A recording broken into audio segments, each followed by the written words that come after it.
The year was 2009. I was just beginning to seriously get into music when I stumbled across the infamous Behind the Music episode for the greatest heavy metal band of all time, Steel Panther. I had never heard of these guys, and I didn't even know how that was possible. I had been into bands like this for a long time. So as soon as I saw that, I immediately went to YouTube, and I came across Death to All But Metal. Instant classic. The song had it all.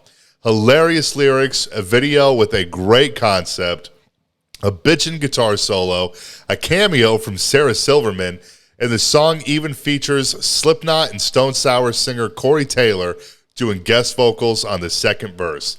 I became an instant Panther. At that time, I was about 14, and I would spend all of my money on CDs. So I went out and I bought Feel the Steel. Of course, at that time, I didn't even have my driver's license, so my mom took me. As soon as I got the CD, we got back in the car, and I popped it in, and for the very first time, my mother heard the musical genius that is Michael Starr, Satchel, Lexi Fox, and Zadinia. The runtime of the record is just over 44 minutes, but honestly, I don't even think we made it an entire minute before my mom immediately ejected it and said, "Logan, I don't ever want to hear that again." But I don't know, she didn't even give the rest of the album a chance. I mean, how could you not love Fat Girl, Asian Hooker, Girl from Oklahoma? I could go on and on. But for now, we're going to take a look at who Michael Starr, Satchel, Lexi Fox, and Zadinia were before they became Michael Starr, Satchel, Lexi Fox, and Zadinia. Let's start with Michael. Michael Starr, whose real name is Ralph Science, has quite the background.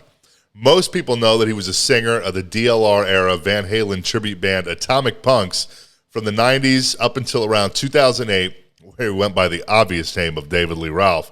I assume he left the band because it was around that time that Steel Panther started gaining some major notoriety, as this, of course, was after they changed their name from Metal School. They put out the whole Patrol EP.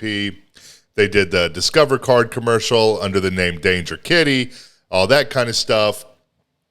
And there were also two other Steel Panther members that were in the Atomic Punks, but we'll get to that later. The other common known thing about Michael Starr is that he made a brief cameo appearance in the movie Rockstar with Mark Wahlberg and Jennifer Aniston, which was loosely based on Tim Ripper Owens joining Judas Priest. I used to frequent both the Rippers clubs he had in Akron, Ohio. That's near where I live, so I know him a little bit. And I don't think he's the biggest fan of the movie. Maybe I'll bring him on the channel sometime and we'll chat about it. Anyways, Michael appears in the scene where Mark Wahlberg's character goes in to audition for Steel Dragon. He's in the vocal booth auditioning just prior to Mark's character, and then as he's exiting the studio, he gives Mark Wahlberg a look. But Michael also had a brief stint in L.A. Guns, of course using his real name Ralph, and he recorded the 1998 EP Wasted. At that time, the lineup also included Tracy Guns, drummer Steve Riley, and bassist Johnny Crypt.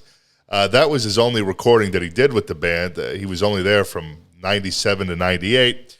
Here's some footage of the Ballad of Jane.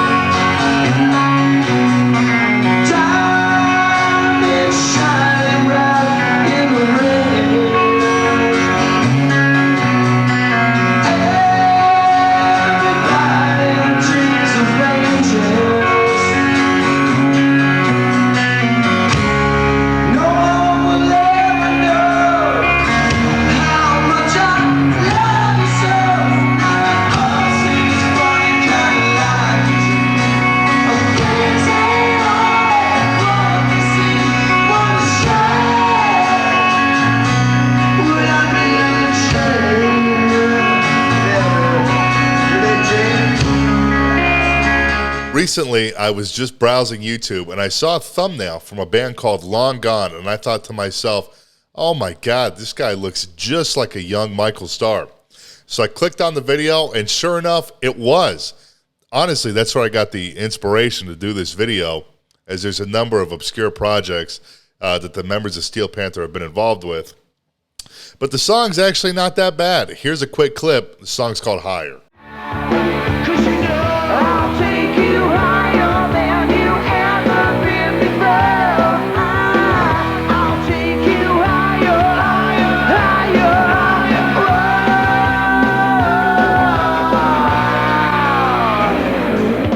It has also long been believed that Michael has a PhD in English, though Michael has since sort of debunked that rumor in recent interviews. But at the same time, a lot of the interviews are in character, so it's tough to really know for sure. However, I will say it would take either a PhD or a 12-year-old's mind to write that many clever lyrics about boners. So who really knows? Anyways, let's move on to the greatest drummer in Steel Panther, Zadinia.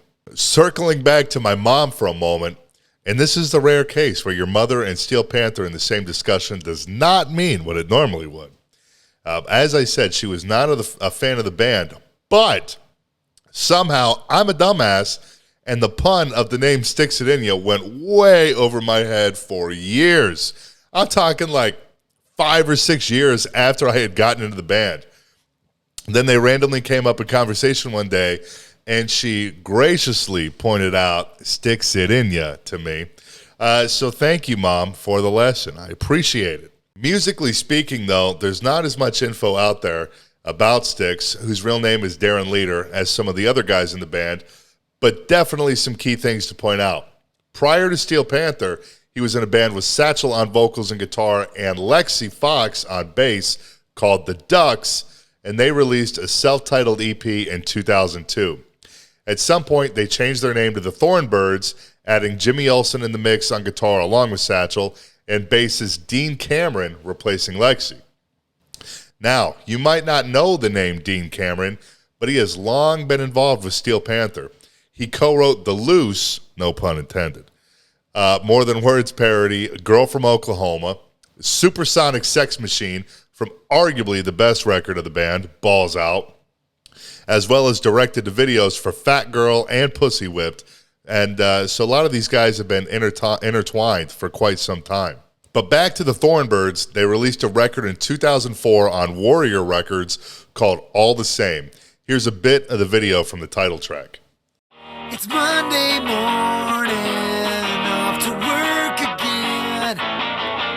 Can't help but wonder when this shit is gonna end. I got my coffee, I got my disease, I got my hash pipe. Aside from the Thornbirds, Stix also recorded the 5th album for the 80s hair band Black and Blue called Hell Yeah, which was released in 2011. Perhaps most interesting, though, he wrote a song called Kids with Painted Faces for the one and only Gene Simmons. I believe the song was recorded around 2002, but I've never heard it. I think it's only available on Gene's The Vault box set.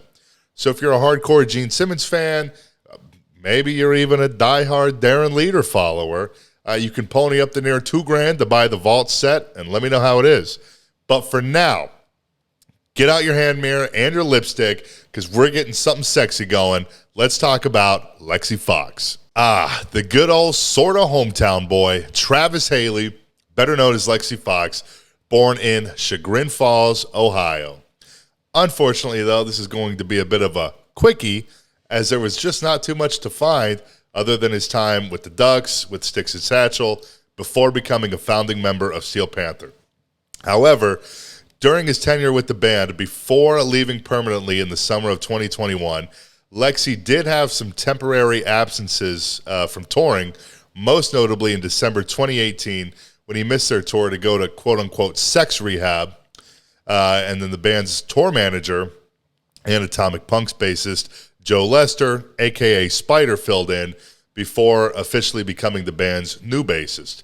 The real reason for Lexi's absence in 2018 was never disclosed, but if I was a betting man, I would say it was likely due to a similar reason he officially left the band, but the reason he left the band isn't quite clear either, so who really knows?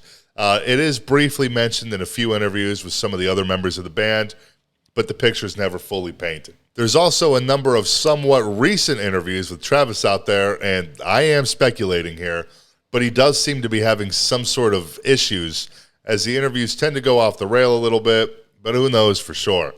He is currently in a quote-unquote smash-up band called Hollywood Gods and Monsters, which hilariously features Diggity Dave from MTV's Pimp My Ride. And there's some footage out there of some live shows, if you feel so inclined. I do wish him the best, though, and I will say, having hung out with all the guys on a number of occasions, he truly is a great dude.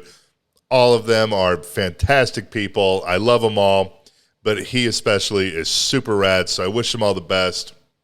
But now, let's wrap this up with the most bitchin' guitarist on the planet, Satchel.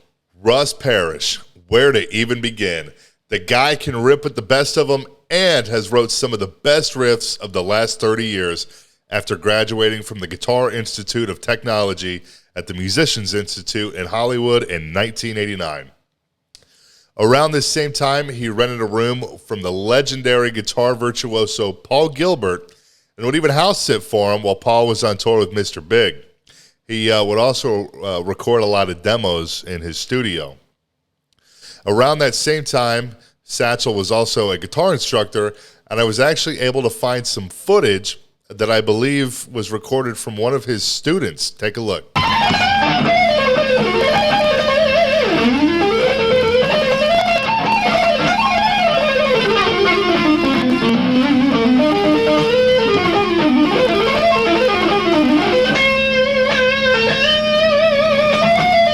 He was also playing in the Electric Fence, which was a cover band with Paul Gilbert and drummer Jeff Martin.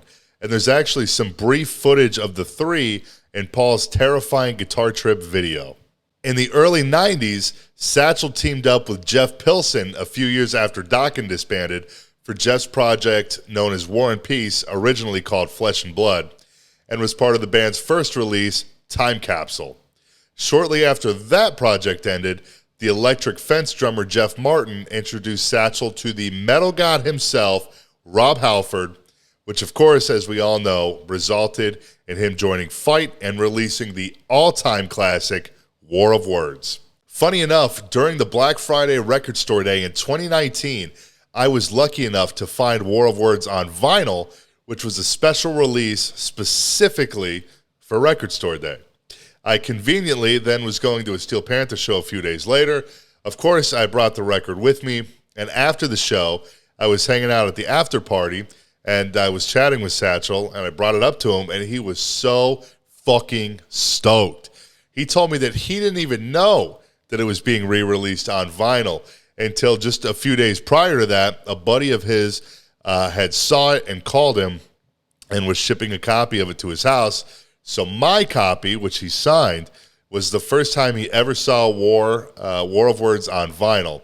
It was honestly a little bit of a surreal moment to see his excitement over it. After his exit from Fight, Satchel did a number of other projects, including playing the song Rock Bottom with Sebastian Bach for the Ace Frehley tribute album Spacewalk.